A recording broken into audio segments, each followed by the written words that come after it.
बच्चों, राष्ट्रीय शिक्षा नीति 2020 की चतुर्थ वर्षगांठ के लिए हम एक सप्ताह के रूप में मना रहे हैं और आज प्रथम दिवस TLM दिवस है। इस TLM दिवस में मैं डॉक्टर गौरव वार्ष्णेय, प्रवक्ता रसायन विज्ञान, जैन इंटर कॉलेज रामपुर, आपको TLM की मदद से दो टॉपिक समझाऊंगा।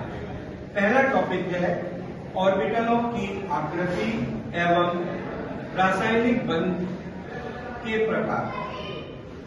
आपको पता है कि ऑर्बिटल चार प्रकार के होते हैं, s orbital, p orbital, d orbital और f ऑर्बिटल।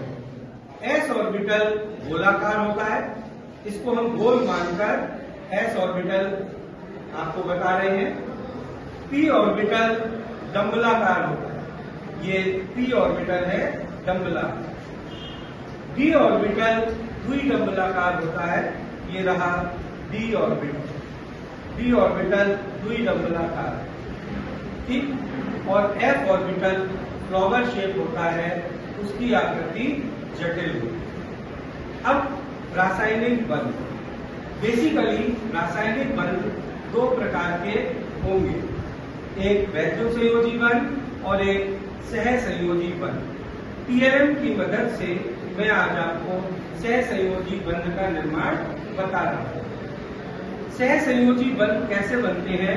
ऑर्बिटलों की ओवरलैपिंग से, अतिव्यापन से। ऑर्बिटल जब आपस में ओवरलैप करते हैं, एक दूसरे पर अध्यारोपित होते हैं, तब इलेक्ट्रॉन्स की शेयरिंग होती है और सहसंयोजी बंध अर्थात कोवेलेंट बॉन्ड बनते हैं।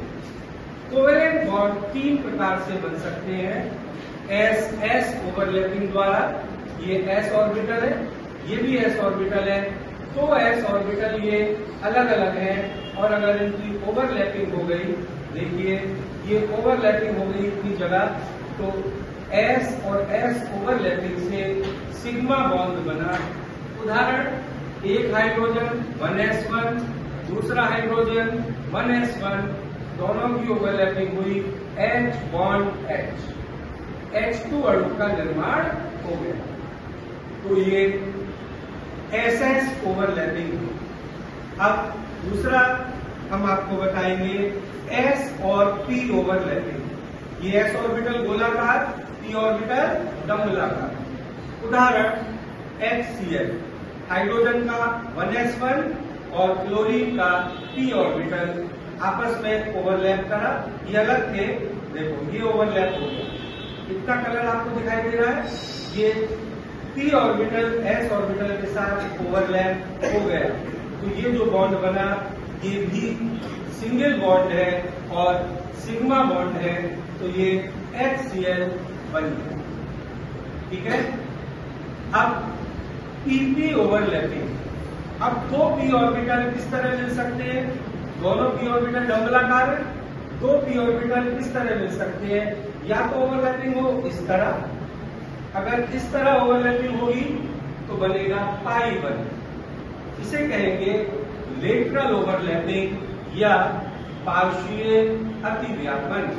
और अगर इस तरह ओवरलैपिंग होगी, ये एक पूरी एक्सिस के अकॉर्डिंग ओवरलैपिंग होगी, तो ये कहलाएगी अक्षीय अतिव्यापन या एक्साइल ओवरलैपिंग। ये जो ओवरलैपिंग हुई ये बनी क्लोरीन Cl2, एक Cl का p ऑर्बिटल दूसरे Cl का p ऑर्बिटल, इन्होंने ओवरलैप किया और सिंगल बॉन्ड सिग्मा बॉन्ड बना।